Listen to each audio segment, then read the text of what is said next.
নতুন করে ভাবতে শিখে। সব তো শেষ হয়ে গেল স্যার। যাক স্যার, আপনার লগে ওই দিন অনেক খারাপ ব্যবহার করছি, আমার মাফ করে দিয়েন। অশিক্ষিত মানুষ তো, সত্যি কথা মুখ দিয়ে বাইরে জায়গা।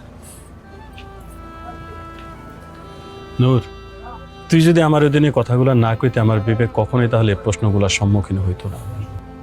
আমরা শিক্ষিত মানুষরাও মাঝে মধ্যে দেশপ্রেমটা কি জিনিস সেটা ভুলে যাই, কিন্তু টেনশন করি না। কেন জানাস, যে দেশে নূর আর নাহারের মতো মানুষ আছে সেই দেশের মানুষ বারবার হাইরা গিয়েও জিতে যায়। শোন, আমি মিরপুরে একটা মার্কেট দিতেছি, ওই মার্কেটের একটা ফ্লোর আমি রাইখা দিছি সিনেমা হল করার লেগে। সিনেমা হলের নামও ঠিক করে ফেলাইছি, কি স্যার? নূর নাহার সিনেমা হল।